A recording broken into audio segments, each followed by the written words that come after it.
kaligtasan mo sa Alerto 24. Meron po tayong balita mula sa Luzon ng Parañaque.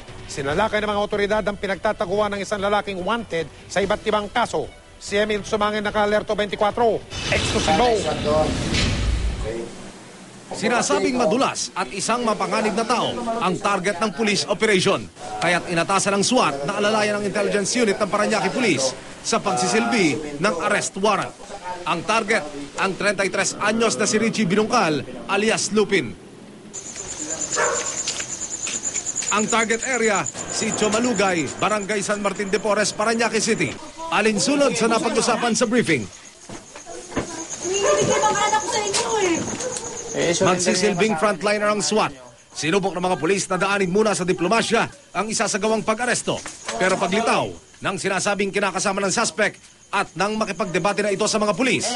Kaya nga kung sabi dyan ang kukulit nyo Nanginginig din mga anak sa inyo, hinaharas nyo kami May warat yung asawa nyo, hindi naman hinaharas. Ito dapat hindi sinabi na sa inyong wala Lalo yung mga anak ko sinabi na wala yung maniwala. Saan mo na? Pakibukas. Dito na nagpasya ang raiding team na gumamit na ng puwersa at pasukin na ang suspect.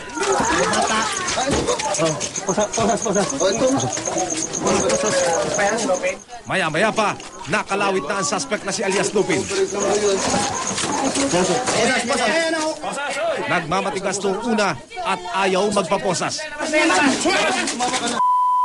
Matigas May karga, sir. Si Binungkal na nakilala sa kalsada sa alias na Lupin ay may 8 warrants of arrest sa 5 iba't ibang kaso ng robbery sa East Service Road sa Parañaque at 3 kaso rin ng robbery sa Pasig City. Bukod pa sa homicide at theft at physical injury sa area ng Eastern Metro Manila. Pagmula po nung lumaya ay nakailang tira na doon sa Service Road din. At na dumami nga po yung complaints namin ito. Kaya napilitan silang hagilapin nga kung sino ito. Nalaman nila itong si Lupin ang nag-ooperate na naman doon sa lugar.